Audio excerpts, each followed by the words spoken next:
30-year-old Nora Caldwell learned that she had been removed from her father's tribute dinner through a single short message. Her mother wrote that the presence of someone with an ordinary technical job might make the important guests feel uncomfortable.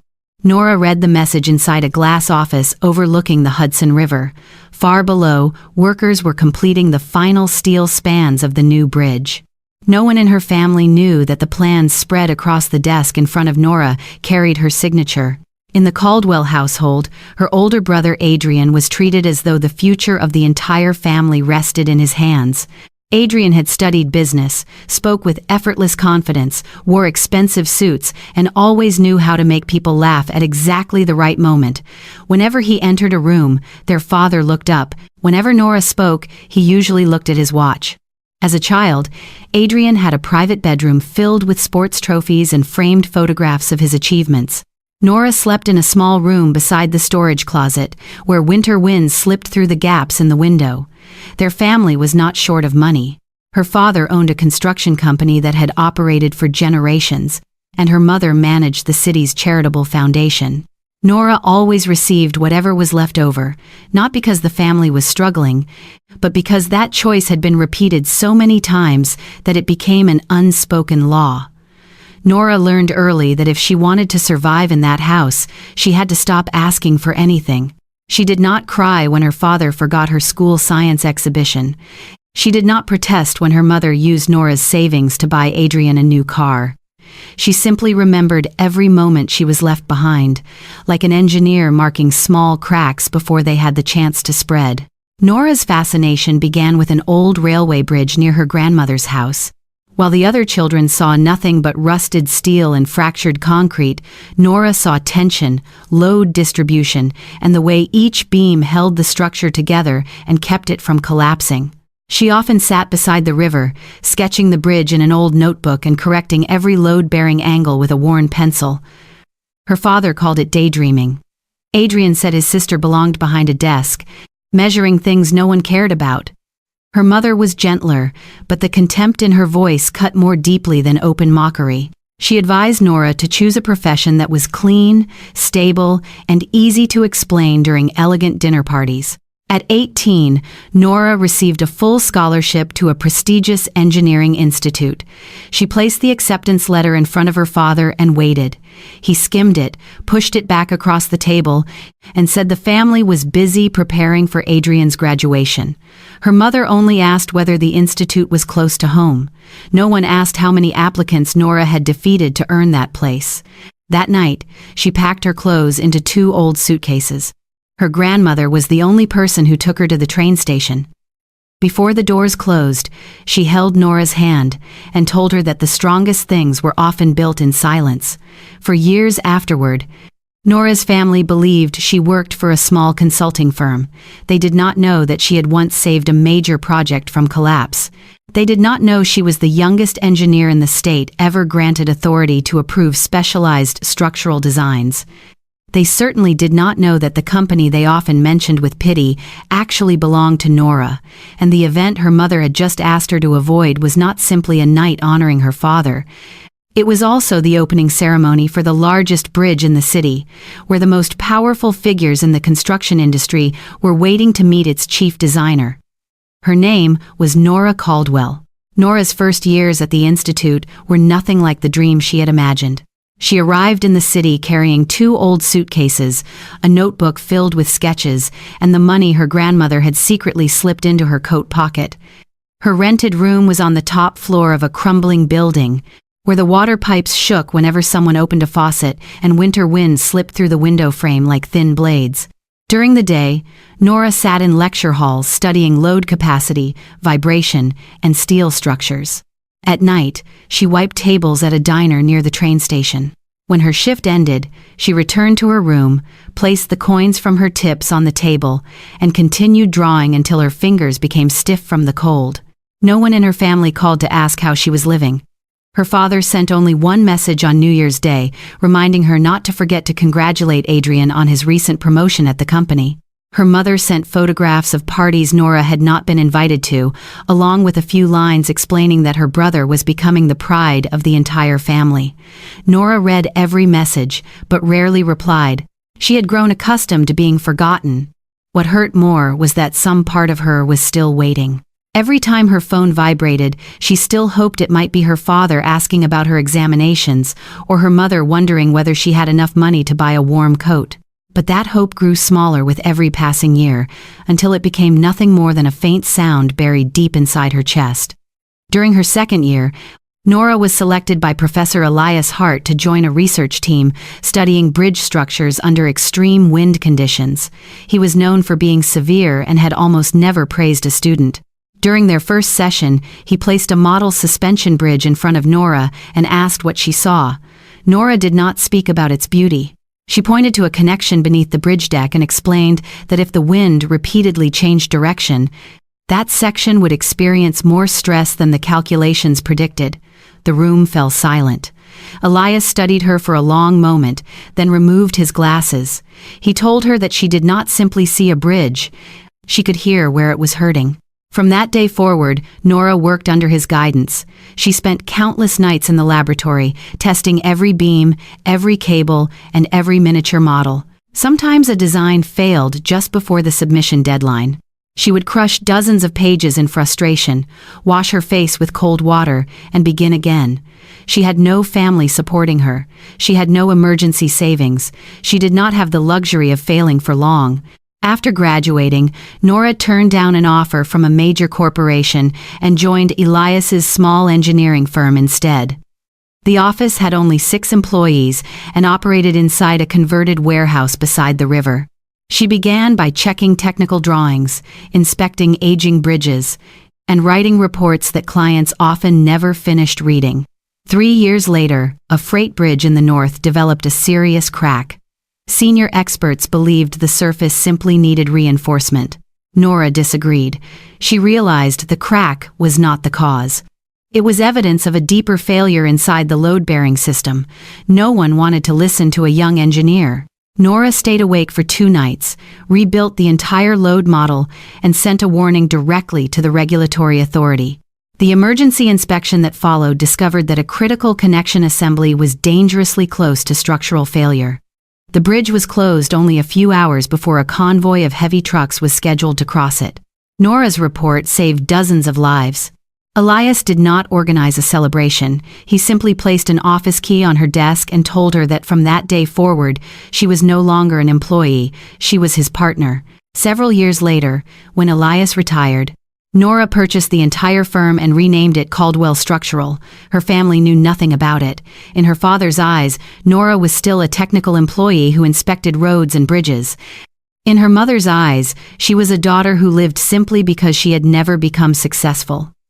Adrian had even offered to introduce her to someone in the administrative department of the family company. Nora had only smiled. She no longer explained her worth to people who had already decided not to see it, but the new bridge over the Hudson River was different. It was the largest project the city had undertaken in decades. Nora had spent nearly 4 years designing it. Every steel span, every foundation pier, and every curve carried her mark. And the construction company, chosen as a subcontractor for the opening project, was her father's company. Walter believed he had been selected because of his long-standing reputation. He had no idea that the person who had approved the contract controlled the entire design and held the authority to remove any contractor from the project was the very daughter he had just been asked to keep away. On the morning of the bridge opening ceremony, Nora did not arrive as Walter Caldwell's daughter. She entered the operations center through the entrance reserved for the engineering team, wearing a simple dark blue suit and a chief designer badge pinned over the left side of her chest. No cameras were waiting for her there. There were only large screens displaying the bridge's load data and dozens of engineers checking every final reading. On the other side of the plaza, her father stood before a line of reporters. Walter spoke about the Caldwell family's long tradition in construction, the buildings that carried his mark, and the pride he felt that his company had contributed to the largest bridge in the city. Adrian stood beside him, smiling into the cameras as though the entire project had been built to carry him into the highest levels of society.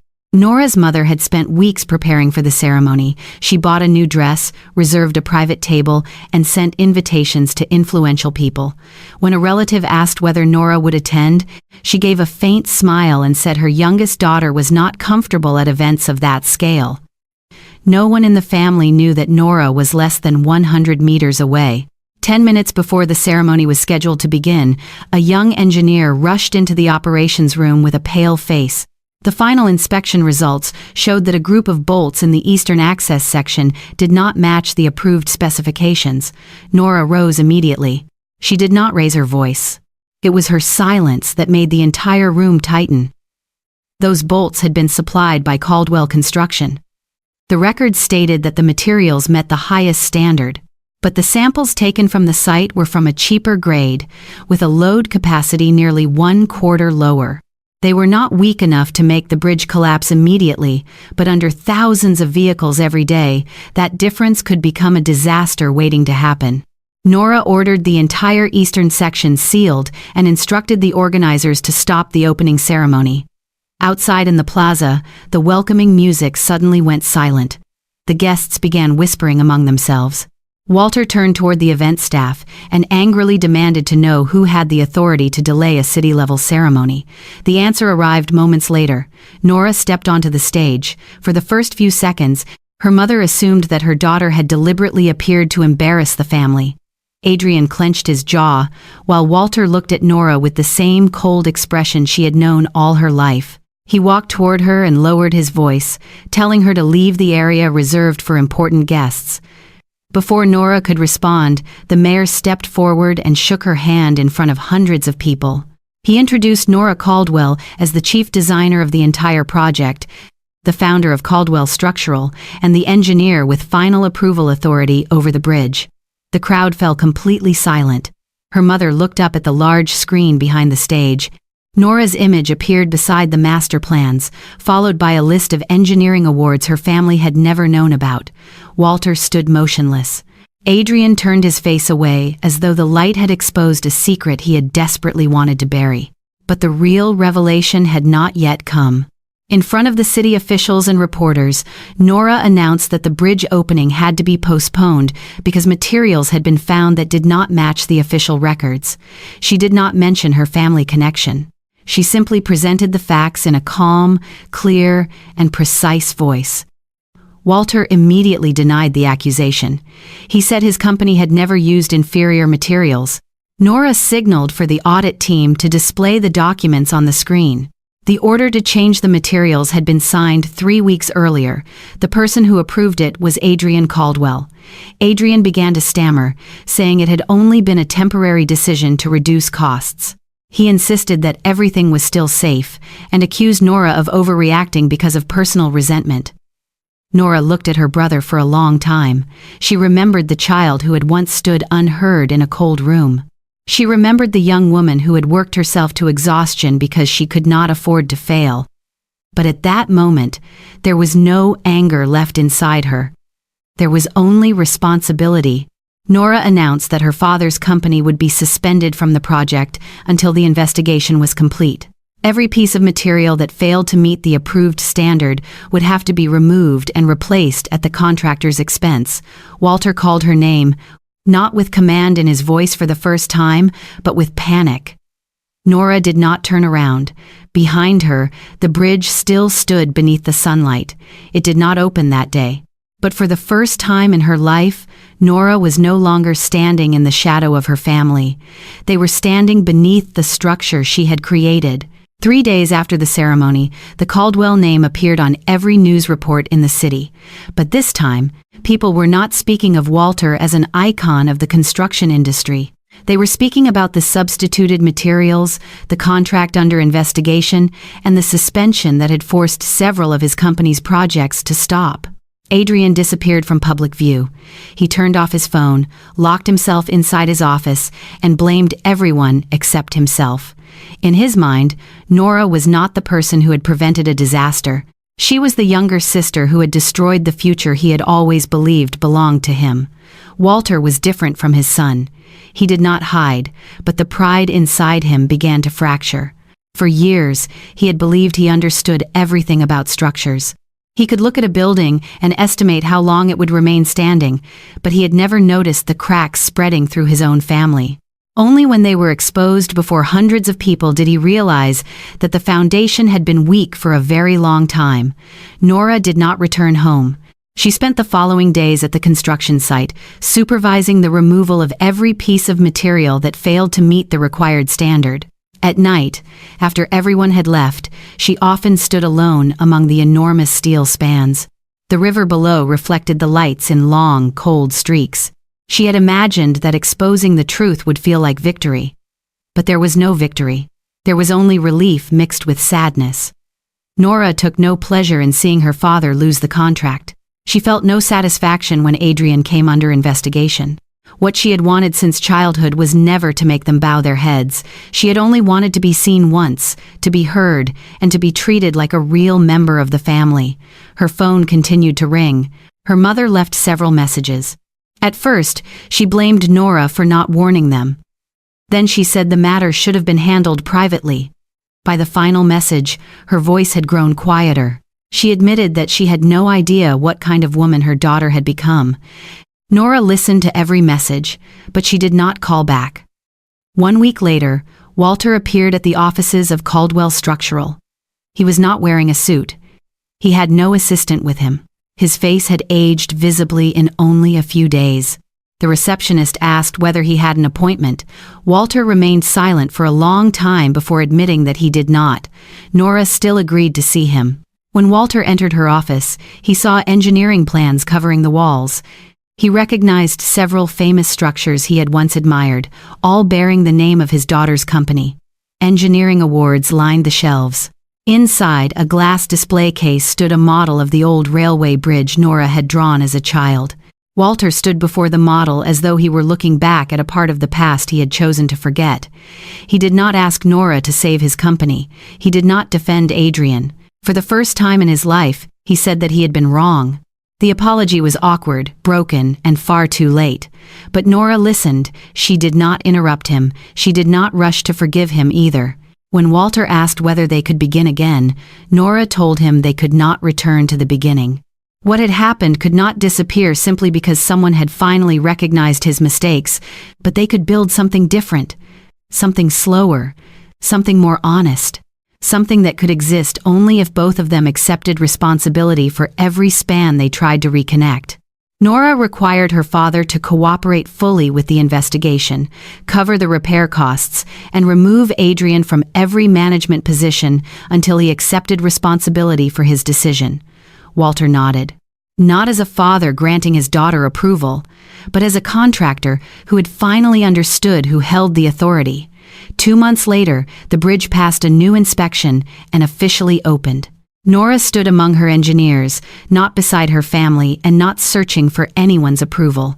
When the first line of vehicles crossed, the bridge trembled only slightly before settling into perfect stability. Nora lifted her eyes toward the cables rising into the sky. She understood that people were much like great structures. Not every crack needed to be hidden. Some cracks had to be faced directly, the damaged sections removed, and the entire structure rebuilt with stronger materials. Her family might change, or they might not. But Nora's life no longer depended on that answer. She had built the bridge that carried her out of their shadow, and this time, no one could force her to go back. What would you have done in Nora's place? Would you have protected the family name? Or exposed the truth before someone got hurt? Share your thoughts in the comments, because stories like this remind us that real strength is not about revenge. It is about choosing integrity, even when the people who underestimated you are watching. If Nora's journey spoke to you, please like this video, subscribe to the channel, and turn on notifications for more powerful stories about betrayal, hidden strength, and hard-earned justice. Thank you for watching. And remember, never let someone else's blindness define your worth.